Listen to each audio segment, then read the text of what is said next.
احنا دلوقتي قدام فيلا الشيخ الشعراوي اهو. فيلا الشيخ الشعراوي،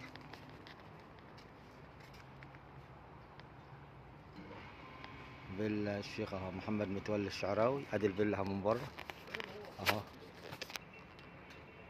اهو.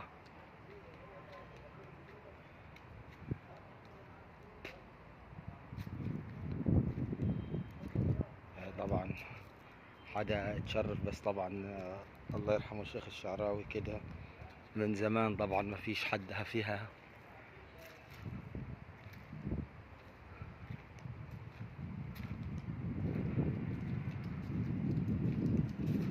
وادي الجنينة بتاعتها اللي كانت بتيجي في المسلسل بتاع سيدنا الشعراوي، اللي كان اهو لما ينزل من هنا وكان يخش يصلي في الجنينة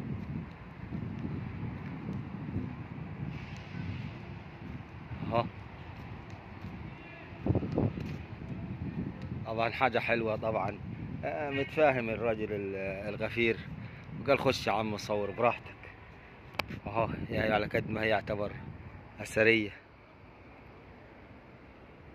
بس برضك يعني ما حرمناش الشيخ الشعراوي من حاجاته الحلوة اهو اللي كان قاعد فيها اهو اهو. طبعا هي فيلا الشيخ الشعراوي عند يعني ابتداء عند كوبري الدائر يعتبر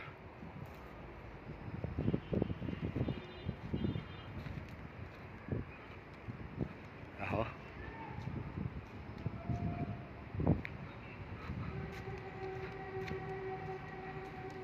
دي جنينة اهي.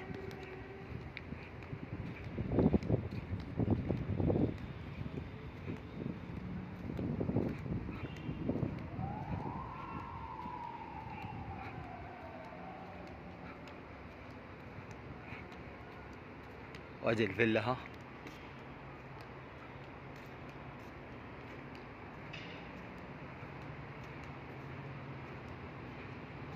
طبعا لنا الشرف اني دخلنا فيلا الشيخ الشعراوي اهو. الباب التاني ده اللي على الخط اهو. وادي جنينة اهي اهي.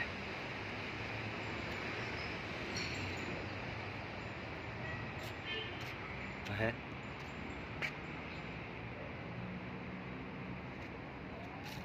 اهي.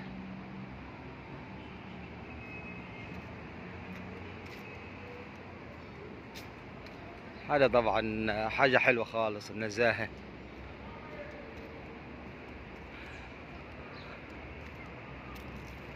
فيلا الشيخ الشعراوي.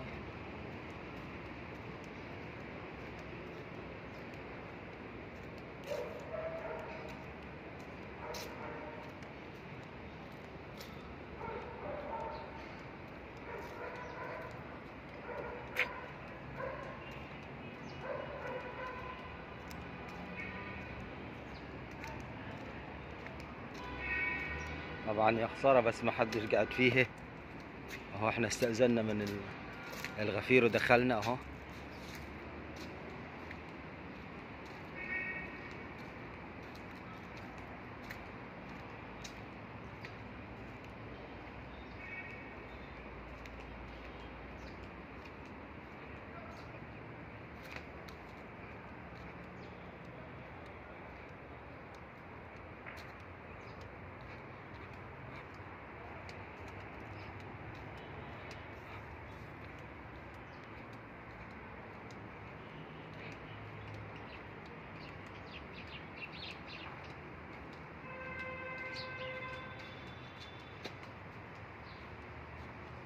عندي لك الناس اللي قاعدة الأمن بتاع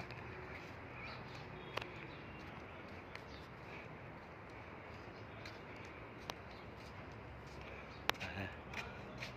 هذا الجراج يا عم. بارك الله فيك، تعبناك والله زي بعض، متشكرين. بارك الله فيك، الله يخليك، شكرا